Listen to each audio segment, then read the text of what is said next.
All right, friends and family, able to do this a little earlier today, and this video is going to be a little bit shorter because I was able to get a lot of pictures and some video from today's adventures, as opposed to the past couple days where I wasn't able to record much or take many photos. But yeah, so today I didn't have to get up at the ass crack of dawn. Instead, I just got up at the normal crack of dawn, so that was nice. But you know, got breakfast at the resort, did the resort breakfast buffet, and then headed over to the Cajalpech ruin, the Mayan complex that is pretty much connected to the resort here. It was shortly after 7 in the morning when I got there. They open at 6, so I was really worried that it was going to be packed by the time I got there, and it was not. I think I was probably the first person there. So I had the whole site to myself. You go in, it costs $5 American. You just pay the gal at the counter and then head right in, and they've got a little tiny little museum area with like some placards and some pottery displays and things like that. And then you take a very short hike on a paved trail, and then boom, you're there. And it is, you know, you start seeing some of the smaller ruins first, and before you know it, you're just rounding a corner, and boom, there is a giant stone pyramid right there. And there's no guardrails or rope or signs or anything. You can climb these, you can explore them, you can walk all around, you can go to the top, you can walk the mazes and the footpaths, and it's incredible. Again, this trip started out, day one was very stressful, but everything since then has been just phenomenal adventure. You know, I mean, I had the place to myself, and I could just climb whatever I wanted to climb. I could see whatever I wanted to see. After I was there for about 15 minutes, 2 other people showed up, and guess what? It was 2 people who were on the ATM cave tour with me yesterday. So we're like, hey! It was like running into friends there. So you know, we hung out. We took each other's pictures at the top, that kind of stuff for a little bit. But we mostly just, you know, everybody explored it on their own terms, which was incredible. So yeah, I'll put up a lot of photos and videos of that whenever I get the chance. It's about 4 o'clock right now. I haven't even done dinner yet. You know, it's still afternoon. No rain today so far. Looking like it, we might get no rain at all today. So I did take advantage of the good weather to hop back on the bike. And you know, let me finish telling you about Cajalpech first. So Cajalpech, you know, actually I don't know what much else there is to say other than what you'll see in the photos and the videos that I took. Those will be much better than my post-action epilogue here. So yeah, okay. So finished at Cajalpech. Went and had lunch at a place, you know, hopped on the bike, went and had lunch at a place that was highly recommended from Patrick. Food was phenomenal. I had this like Indonesian dish with some satay chicken and the local vegetables in that were just so good, so good. The produce here is phenomenal. It's so much better than what we get back home, which is interesting because the produce here is so much better and so much cheaper. But then, like, you know, any of your cookies and things like that, you know, chips, cookies, that kind of food is more expensive here than it is back home. So, you know, it's interesting. Prices are a little higher than last time I was in country, and I had expected it to be a little cheaper because last time I was in country I was on the islands. So I think prices, you know, prices have gone up everywhere, but I think here, you know, the tourism, the growth, this whole country is definitely going through growing pains and increased tourism. So yeah, prices are definitely a little up. But then you can still get things like Cajalpech for $5 American. Just incredible. Such an interesting and amazing place to be right now. Right now is this country's time. Belize is just popping.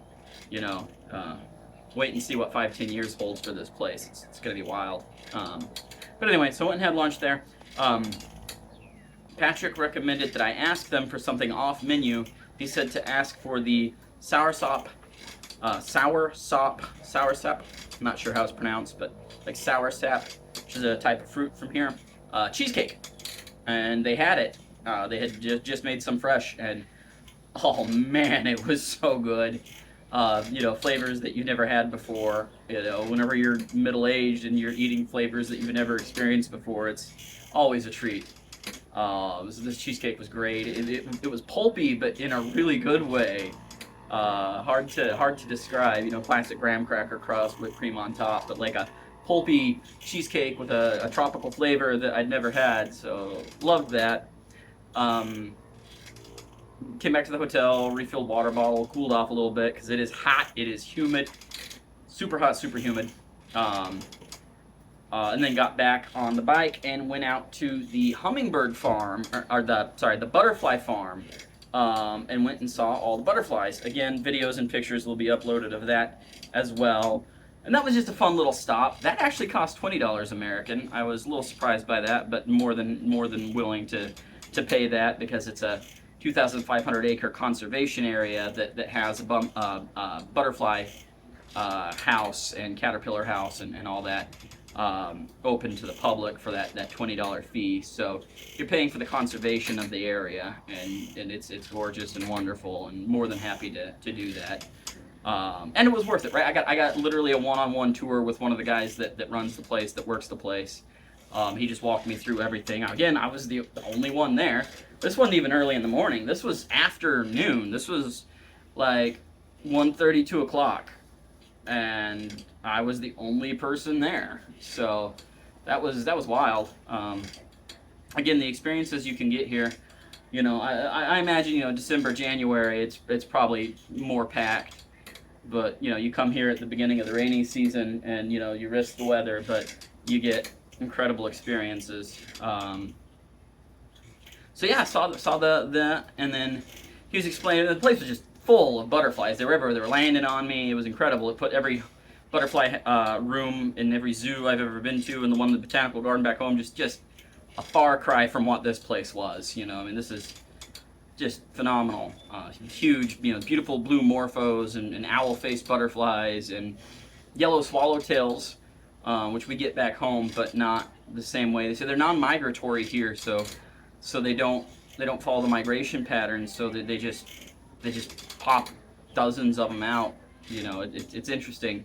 He was explaining the differences in the habitat and the life cycles, even though it's the same species, which I didn't even know that was a thing, but that was really remarkable.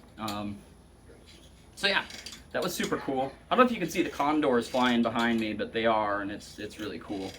The framing of the shot with the two palm trees and the hammock.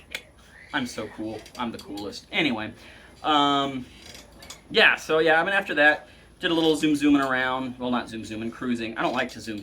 I don't know. You guys know I like to ride bikes, but I don't like to go fast. I like to go slow. I just like to cruise, and just seeing some countryside. Absolutely beautiful.